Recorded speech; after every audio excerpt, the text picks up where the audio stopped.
Well, people, today we got train stock and we got plenty of it.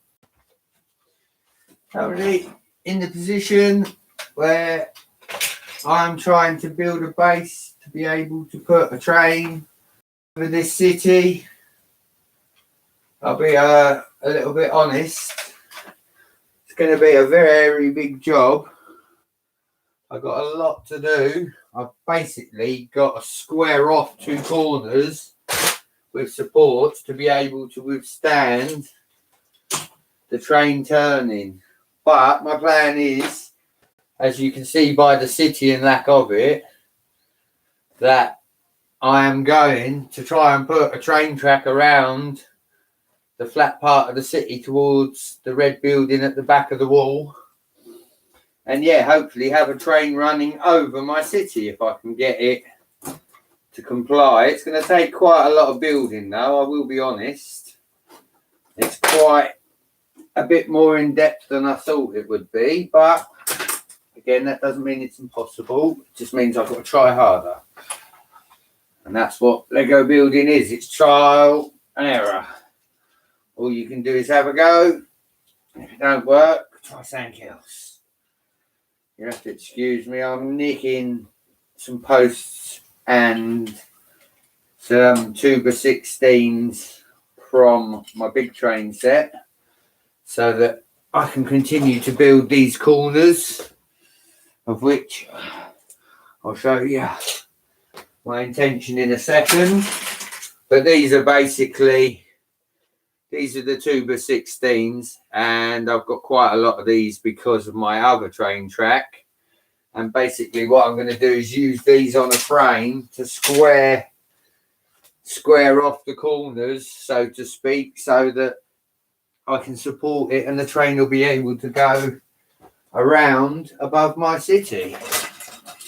I've never done nothing like this before. It is very trial and error, but in great British fashion, you don't know if you don't ever go.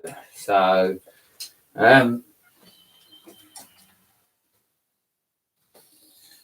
yeah, you just got to bear with me because this is all trial and error. And the inside workings of my head, which is not a very good place. But I shall show you what I've done so far. So far, you can see for the camera, what I've done is I've extended said arms again, and I've put, if I move my hand, there's quite a hefty support in the middle. And what I plan to do is, if I can support, if we come down, if I can support these, then these should be able to support the corner, which means that if I put one at each end, then hopefully the train will be able to corner without coming off. In theory, he says. Like I said, it's a lot of trial and error. There is no right or wrong way. I'm just experimenting. But I like the look of it so far. It looks like it could be a progressive thing. So all I do is keep applying. At the end of the day, I'd imagine a lot of inventions were failures before they were actually fully working models. Not everything works first time. Let's clip a bit more on because I'm going to need to know what sort of length the support's going to be.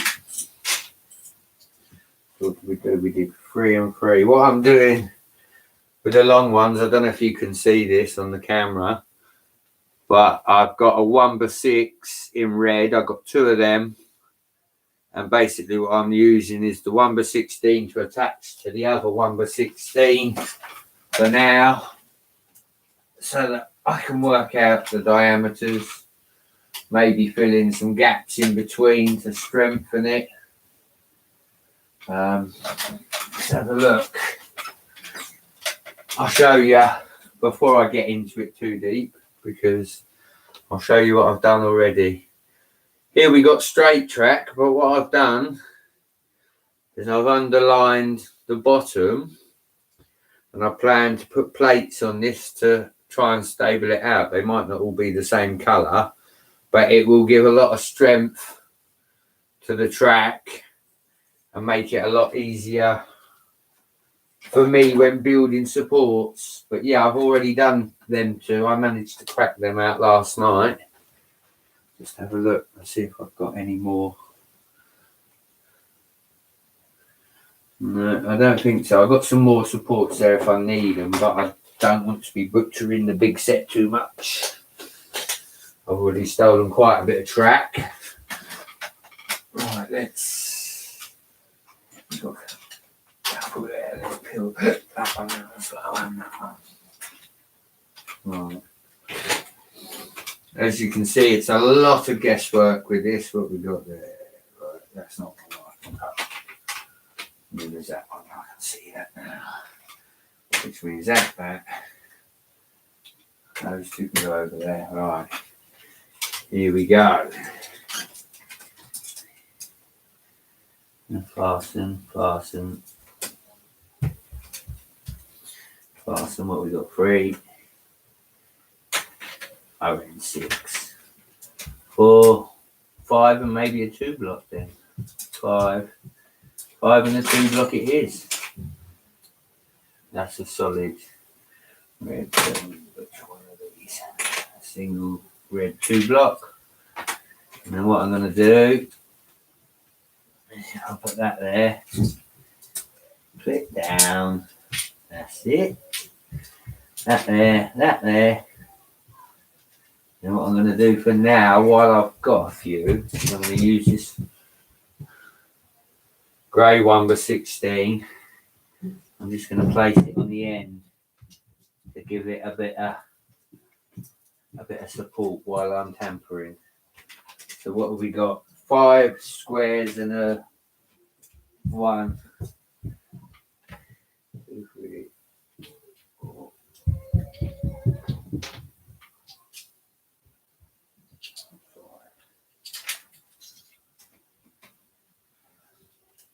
Again, I'll show you my work in a minute once it's all secured. But yeah, at present, it's just a lot of trial and error. A lot of trial and error. Not that I'm complaining, because it gives me something new to do and something new to focus on. Right, put the support on that one. Now, obviously, because this is a stand, I'm mirroring everything I do one side on the other side. I'll hold it up so you can see it. As you can see, the sides are now supported just a little bit more. If you're enjoying seeing this craziness, which is me trying to build a Lego track above my city, please give me a like. And I'll show you from the good side. That's what the track looks like so far. So technically, it would be supported by the 2 outer sides, but again, it's all practice. We don't know unless we try, and yeah, I'm definitely trying. Right, let's lay that back down and assess what we've got to work with. Right, so I need really to centre that off under there. So the next step might be connecting the 2 sides to give us the support in the middle. There's a lot of bricks involved in this. A lot of bricks. I was pulling down a mock yesterday anyway, but yeah, I've definitely killed a decent sized mock. Right, let me have a look. What we got. 2 of them. One of them we put on there now. So we go. Right, so here we go. A bit more strength in the structure. let's look at it from the opposite perspective. Right, now taking into account that is the corner of the corner, that is the dead centre of the corner. Right, I do think that if I run, and I do use the word run, if I run a straight beam across, that it might just give me enough support in the corner to support a train. But I just don't know. I just don't know. Right, so 1, 2, 3, that's 4 bricks out. Maybe what I should do is clear the table off and make it a double-ended frame. Clip the circle together, duplicate everything, then just unclip it, add the centre sections, add supports, and clip it back together. Sounds like a bit of a plan, I think. I don't know. What do you think? At least that way then I'll be able to mask doing every procedure on the circle as I go, rather than doing one side and then having to do exactly the same again. I mean, at the moment, 1, 2, 3, 4, 8. There's 8 2x16s used, and I've only got very limited stock of the 2x16s, so I'm going to have to assess how to do it. But yeah, I definitely think clearing the table, attaching the circle, and building the frame underneath it is the way. I'm going to stop for a little tea break, I think. Get the kettle on. Have a good old cup of English, as they say. Well, thanks for joining in for this short stream, and hopefully if I get the table clear and get my 2x16s in order, I'll come back and do another video when I've got the circle together and I'm mimicking the second half. Thanks for viewing. Like I say, keep your eyes open. There's going to be another video soon, no doubt, of me trying to put this train track together yet again. Thanks for watching, and don't forget to like and subscribe if you haven't, and we'll see you on the next video on Brett's Builds.